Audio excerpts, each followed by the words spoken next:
Hello everyone, welcome back again to Unit 2, PBL Definition and its Key Design Elements, Part 2. Remember, Doris on Part 1, she mentioned project-based learning empowers students by immerse them into real-world problems, fostering critical thinking, problem-solving skills, and team working. Let's review again the 7 key elements. Did you remember? Number 1, challenge problem or question. Number 2, sustain inquiry. Number 3, authenticity. Number 4, student voice and choice. 5, reflection. Number 6, critique and revision. Number 7, public product.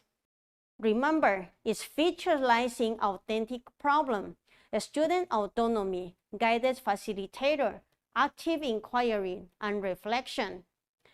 Let's listen to Part 2. Doris, are you ready? Unit 2, PBL Definition and Key Design Elements, Part 2. Let's move on to Part 3, PBL Learning Paths and Phases. As we have mentioned earlier, PBL learning process is an extended period of time where students are expected to investigate and respond to an authentic, engaging, complex question, problem, or challenge. Then you can understand that it's not going to be a short time. Therefore, it is very suitable for your AGC project. Think about the examples of Claire's or Mr. Simon's class. How did Claire and students develop their success skill?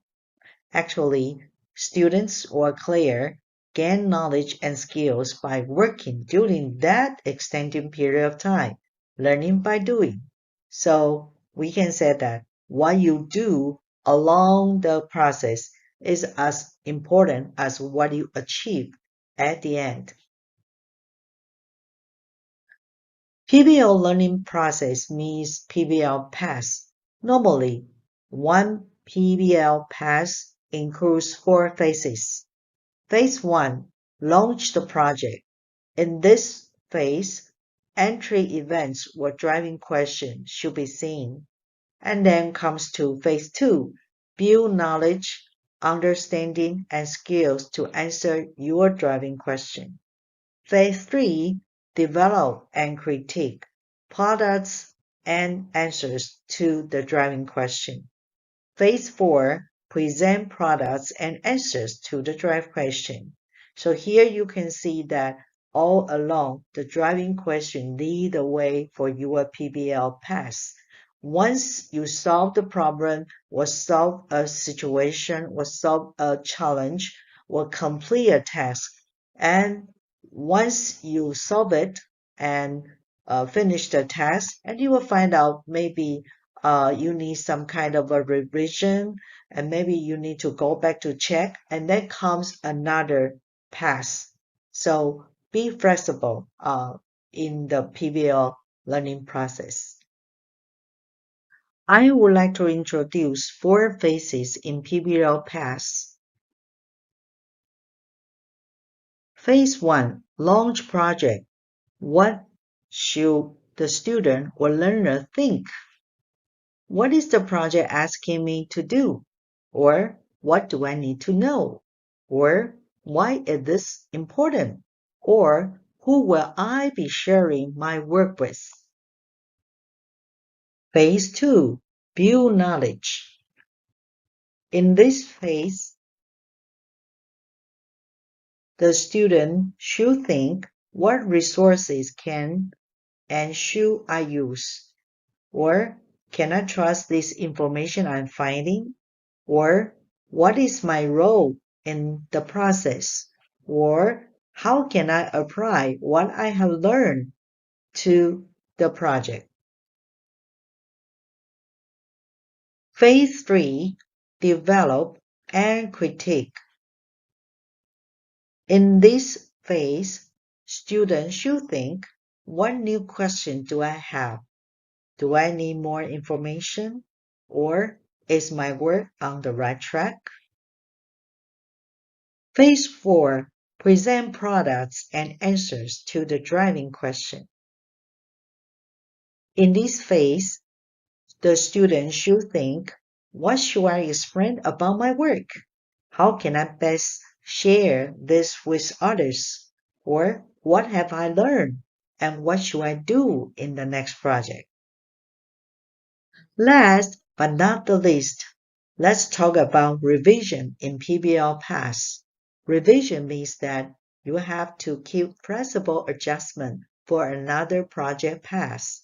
You might think, how do I know I have done enough to step up to the next phase?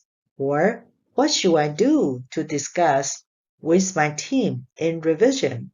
Or when should I or when should we seek advice for further deeper learning? Normally, PBL doesn't have a very fixed path.